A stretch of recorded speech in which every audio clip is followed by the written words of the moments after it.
So the issue for Kyle Kulinski of the Justice Democrats has been one that's been kind of complex for him. He has definitely been vocal in his disappointment with the Justice Democrats, even so far as to go as to calling them a failure. And so Kyle Kulinski is in an interesting position, and his is the most interesting to monitor because he's somebody who's in the middle in terms of on the left, there are people who are full throttle supporters of AOC and the squad.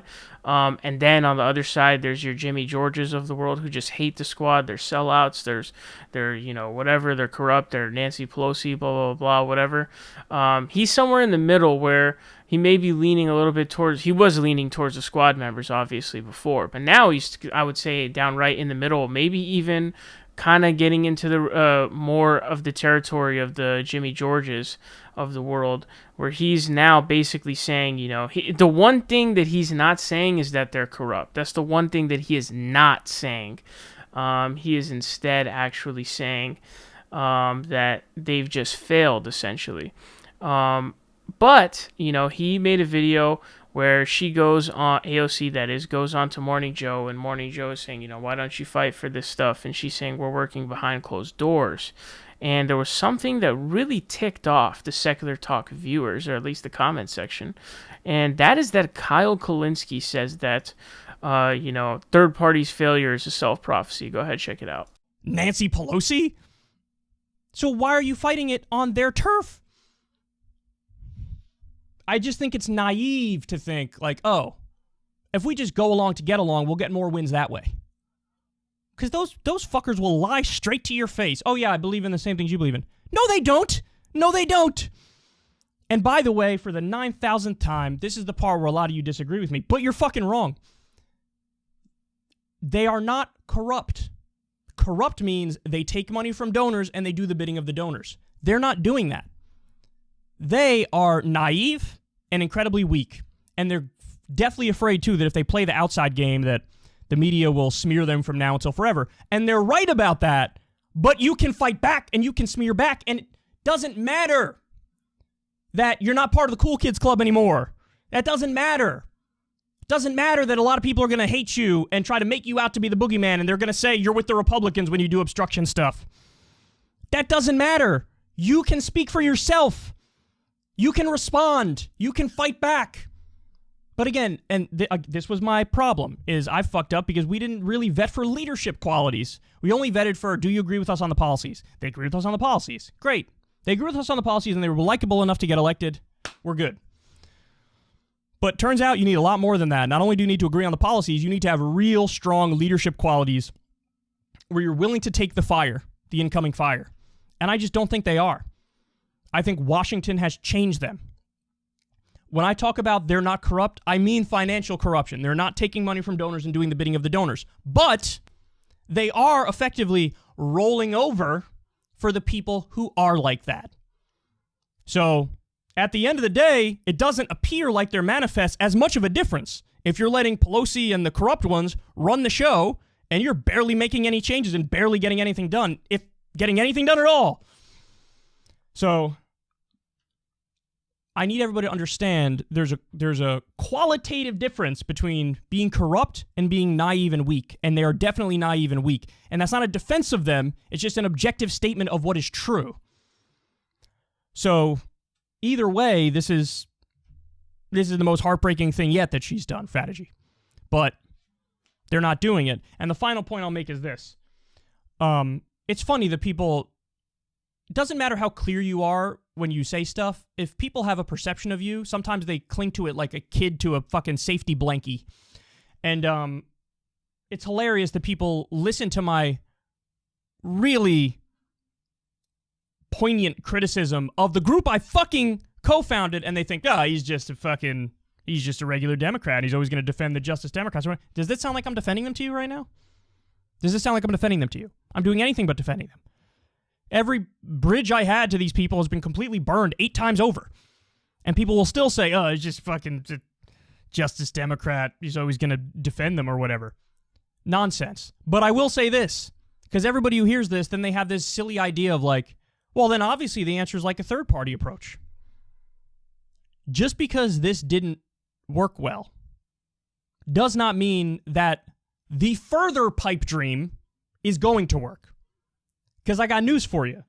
I think the establishment loves nothing more than when people check out of the system and try to work on a project like that. You want to know why? It's self-disenfranchisement. I wish it wasn't that, because I would love it if we had a new party that was actually principled and stuck to what they said they were going to do. But it's self-disenfranchisement because they know, the establishment knows that one of these efforts is not going to go anywhere. You want to know why? Because it's been tried 1,000 times in modern history, and it's never fucking worked. Never. Look at the Green Party. Look at the, what's it called? The one that Jesse Ventura and Trump, or I think the Reform Party or something like that. This has been tried 1,000 times over, guys. And the thing that's extra pathetic is that in those instances, they can't even get universal ballot access. Like, see, to me, that's step one. Step one is, can you get ballot access? Because if you don't have ballot access, you are literally just wasting everybody's time. It is self-disenfranchisement. Now, if you get a party created and you get universal ballot access, well, now you're talking, because at least you're in the game. If you don't have ballot access, you're not in the fucking game. None of these, even the Green Party, which is like the most successful of all of the left-wing third parties, they only had ballot access in like 46 or 48 states. So, they want you to waste energy on something that can never succeed. That's what they want you to do. That's what they want you to do. Now, again, this isn't me saying that our approach did work, because it didn't work. They're not even doing the strategy that they were sent there to do. But this is me saying that if you think it's as simple as, well, the answer is just start a third party from scratch.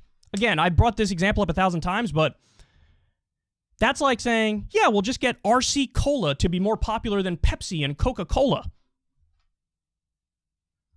Good luck with that. No, I mean it. Seriously, good luck with that. If you get the ballot access and you try to do it and you succeed, I'll fucking genuflect at your altar, dog.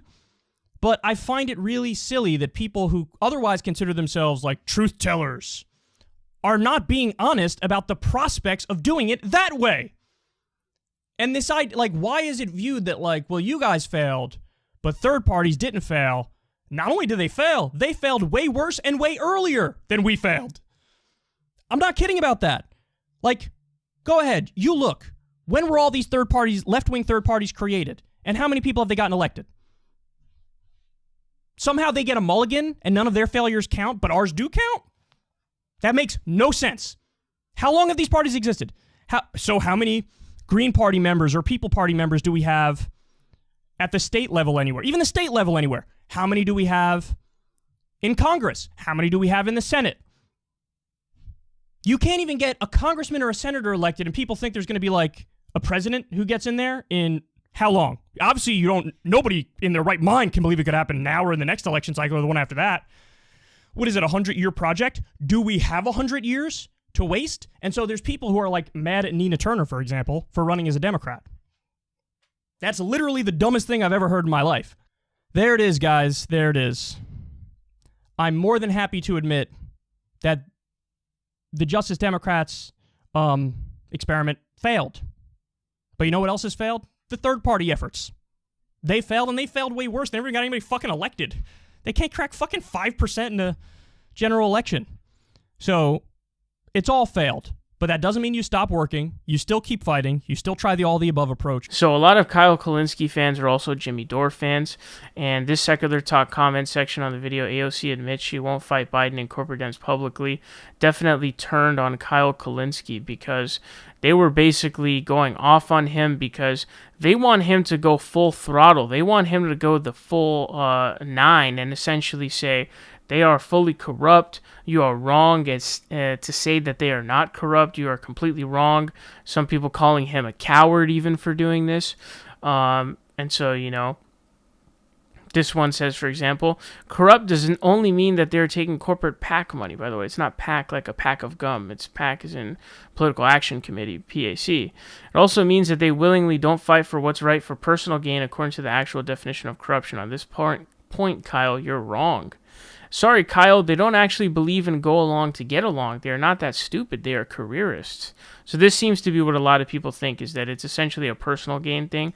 I think that there could potentially be like a motive for long-term success.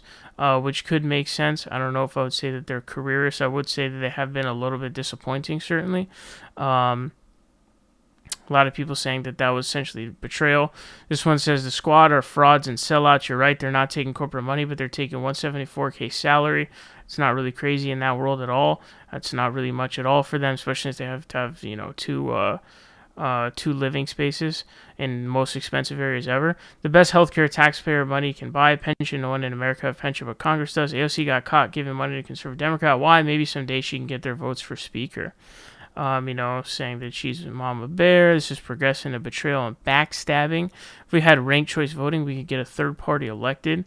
We will talk about that in a second, of course, because I do want to talk about that. It says they are corrupted by their desire to have a career in government. Money is not the only way to get corrupted. Someone even, funnily enough, citing Animal Farm. That's pretty interesting. Here's one. It says, just so tired of Kyle emphatically stating she is not corrupt because she is not accepting suitcases full of cash. If the decisions you make are with an eye on your career, then you are not performing selfless service.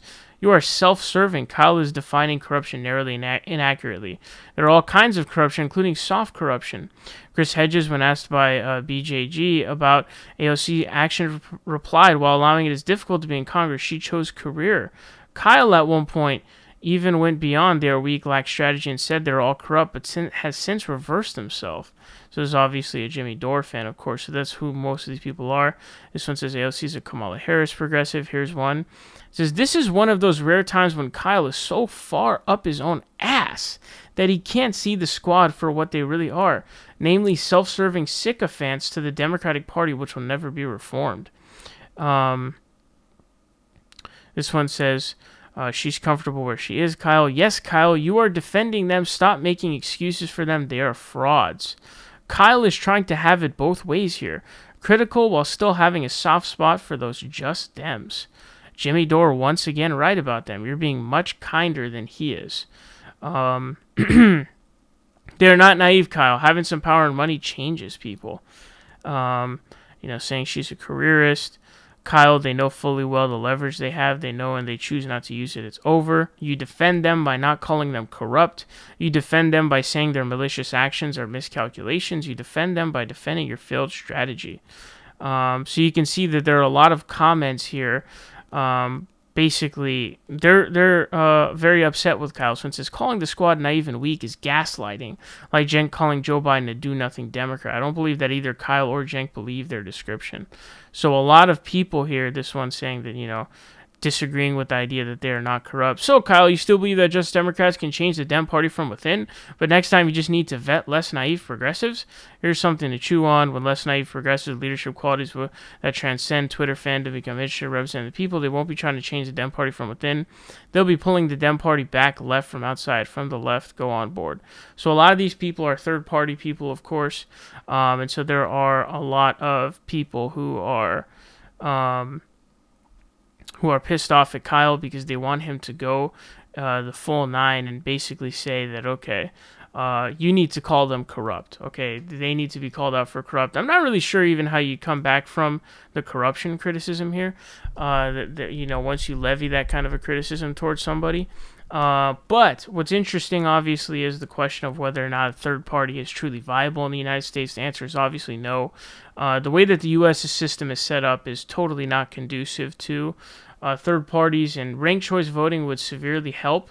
Although, maybe other options like, like proportional voting and things like that would help. The main key, there are two factors that lead to third parties being unsuccessful. And there's the fringe third parties, and I get mixed messages as to what the goal of this third party is. Because, Jimmy George says that, when he was talking to Tulsi Gabbard, he said, hey, if you and Bernie start a third party, it'll be the most popular party in the country. That's verbatim what he said. But then once you start getting into the details, then people say, oh, well, it's not going to be the most popular party. It's just going to be a party that has enough people to pressure the Democrats to the left. And so it's like, okay, it's moving the goalposts. So I don't really know what their goal even is. But, like Britain, for example, has a two-party plus system where it's two main parties, Conservative and Labour. The others are there, but they're tiny. They don't have any real chance of having a majority or anything like that. So it's called two-party plus. France and Germany are multi-party systems. Germany has a two-ballot voting system where one of them is you vote for a candidate. That's half of, what their House of Representatives is. And then the other half is, proportional voting. Here, the two main things are first past the post, which basically means plurality voting. So no candidate has to get a majority. That is very, very helpful towards big parties. That really, really harms third parties. Also, the other thing is the presidential system versus parliamentary systems. If you notice that the other countries that are multi-party, there's a lot of multi-party countries that are not major countries. They go through a lot of fracturing at times, like we saw in Israel recently, where it's just impossible to form a government because there's just too much splintering. But those systems are all parliamentary systems, and those systems are very different than presidential systems, because in parliamentary systems, people don't vote for their prime minister. They just vote for, their candidate for their party, and then whichever party in parliament gets the most votes, they get to choose the leader of that party as prime minister. So, parliament gets to decide the prime minister, whereas in the United States, you directly vote for the president of the United States. And so it ends up resulting in this president versus the other party. It's a 1v1 type of situation is what it sets up.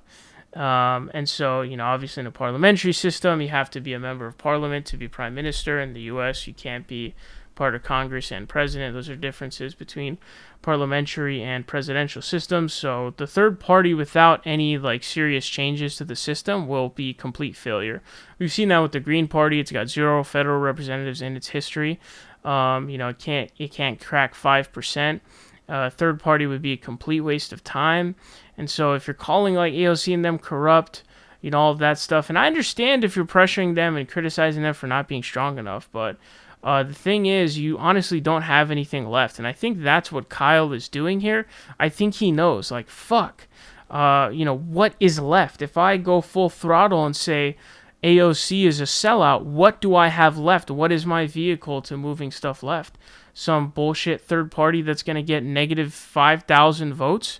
It's a waste of time. A third party is a complete waste of time. You'll never get a federal representative at any situation, because you would need enough of those third party members to get a plurality vote in a singular district. Then if you want to win a Senate seat, you'd have to have enough people in the state to win a plurality in that Senate election. And then the presidential election, you got vastly more. There's no boundary issues, but now you have to get enough to win that, right? It's a joke. It's a joke of an idea. It's a clown show is what it is, honestly. It really is. And I'll see the people saying oh, well, this third party worked in this country. Bro, that's a parliamentary system. It's a multi-party system that doesn't use plurality voting, okay? But that's why it's important to understand political science and what these electoral systems are. So until you implement,